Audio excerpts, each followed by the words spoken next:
सोलापुरात मंत्री गिरीश महाजन यांच्या विरोधात डेमोक्रॅटिक पार्टी ऑफ इंडिया आक्रमक झाली आहे।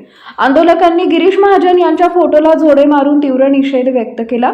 यावेळी मुख्यमंत्री देवेंद्र फडणवीस आणि मंत्री गिरीश महाजन यांच्या विरोधात जोरदार घोषणाबाजी करण्यात आली। गिरीश महाजन यांना तात्काळ निलंबित करण्याची मागणी डीपीआय कडून करण्यात आली आहे। तसेच मंत्री गिरीश महाजन यांना सोलापुरात फिरू देणार नाही असा इशाराही आंदोलकांनी दिला आहे। डीपीआय पक्षाचा जिल्हा संपर्क प्रमुख काल जे 26 जानेवारी झालेली घटना, गिरीश महाजन जे नाशिकचे पालकमंत्री आहेत, आज बाबासाहेबाला पूर्ण ऑल इंडियात, ऑल भारताच्या बाहेर डोक्यावर घेऊन नाचते लोक। आणि ज्या भारतात डॉक्टर बाबासाहेब जन्म झाला, ह्याला एवढी विसर पडली की बाबासाहेबाचं नाव घ्यायला आला भान नाही। आणि भाजप सरकारला काय झाले माहित आहे का, जसं या नेपाळमध्ये, श्रीलंकेमध्ये, बांगलादेशमध्ये जशी परिस्थिती झाली आहे, आता काय वाटले की आमच्याकडे काय चालणार नाही। पण ज्यावेळेस जनता दाखवून दिली, घरात घुसू मारतेली, त्यावेळेस भाजप सरकारला कळेल आणि भाजप सरकारने त्याच्यावर निलंबनाची कारवाई करावी ही प्रामाणिकपणा आम्ही डीपीआय वतीने आम्ही मागणी करणार आहे। आम्ही कलेक्टरला पण निवेदन देणार आहे आणि पालकमंत्री गोरे साहेबांना आम्ही निवेदन देणार आहे।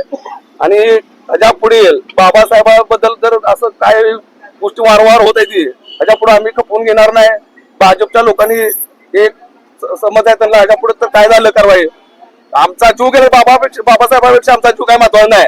आमची भगिनीची माधवीताई नोकरीला जुमानली नाही, आम्हाला तर काय नोकरी नाही, काय नाही। तुम्ही तडे पार करा, एंपड्या करा, काय करा, झाड आम्हाला फरक पडणार नाही। आम्ही काय मरणार बाबासाहेबांपेक्षा आमचा जीव काय महत्वाचा नाही।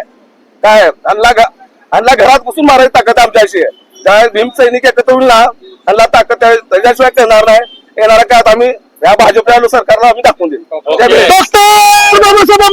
राज्याचे वन विभाग मंत्री गिरीश महाजन यांनी काल प्रजासत्ताक दिनानिमित्त नाशिकमध्ये जो शासकीय कार्यक्रम असतो झेंडावंदनचा, त्या झेंडावंदनच्या कार्यक्रमामध्ये त्यांनी प्रजासत्ताक दिनाबद्दल बोलले, संविधानाबद्दल बोलले, परंतु त्यांना काय माहित नाही डॉक्टर बाबासाहेब आंबेडकरांचं नाव टोचू लागलेलं आहे, त्यामुळे त्यांनी ते बाबासाहेबांचं नाव विसरलेलं आहे।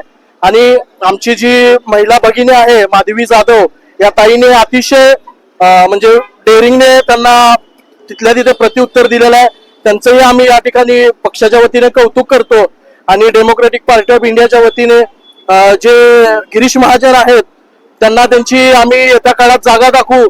ते सोलापूरला कधीही आले की त्यांना आम्ही या सोलापूरमध्ये येऊ देणार नाही, फिरू देणार नाही, या ठिकाणी मी ग्वाही देतो आणि त्यांचा निषेध करतो। जय भीम।